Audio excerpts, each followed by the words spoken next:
Cricket পাড়ায় গুঞ্জন 2027 বিশ্বকাপে খেলবেন সাকিব আল হাসান। ভক্তদের অপেক্ষা পোড়াচ্ছে, আবারও লাল সবুজে জার্সি পরে মাঠ মাতাতে আসছেন mister 75।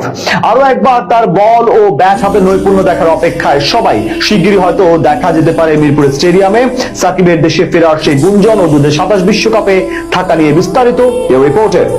Home coming Shakib Al হাসানকে ঘিরে এখন এই প্রশ্নটাই উকিঝুঁকি দিচ্ছে সকলের মনে। সাকিব ফিরবেন, আবারও জাতীয় দলে খেলবেন লাল সবুজের ওই জার্সিটা পরে।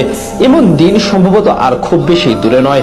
দেশের ক্ষমতা পরিবর্তনের সাথে সাথে সাকিব আল হাসানেরও ভাগ্যের দুয়ার খুলে যেতে পারে। এবার বাংলাদেশের ইতিহাসে এ যাবৎকালে সর্বশ্রেষ্ঠ ক্রিকেটার সাকিব আল হাসান মাগুরার ফয়সাল থেকে বিশ্ব দরবারে নাম্বার 1 হয়ে উঠেছেন তিনি। তাকে ছাড়া বাংলাদেশ দল ভাবা এক প্রকার অকল্পনীয়। তবুও গেল 1.5 বছর ধরে জাতীয় দলের বাইরে তিনি। সবশেষ ভারতের বিপক্ষে কানপুর টেস্ট দিয়ে বাংলাদেশের অধ্যায় অসমাপ্ত করে রেখেছেন তিনি।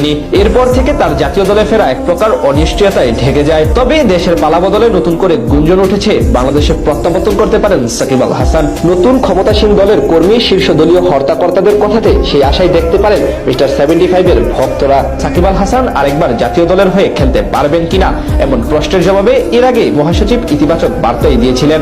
মির্জা ফখরুল সেবার বলেছিলেন সেটা সাকিবের ফর্মের উপর নির্ভর করবে, আর সে তখন ক্রিকেটে থাকবে কিনা তার উপর নির্ভর করবে। আমি কখনোই খেলাধুলার মধ্যে অন্য কিছু আনতে চাইনি এবং বিশ্বাসও করি না। সুতরাং যে যোগ্য সে অবশ্যই আসবে। আর যেহেতু জাতীয়বাদী দল সরকার গঠন করবে, তাই সাকিবের জন্য আরো একবার জাতীয় দলের দুয়ার খুলে যেতে পারে। এমনকি বিসিবিও তাকে নিয়ে এখন অনেকটাই ইতিবাচক। এর আগে বাংলাদেশ ক্রিকেট বোর্ড থেকে জানানো হয় সাকিবকে নিয়ে ভাবতে শুরু করেছে তারা। কেন্দ্রীয় চুক্তিকে সামনে রেখে তাকে ফেরানো হতে পারে সাদা বলের ক্রিকেটে।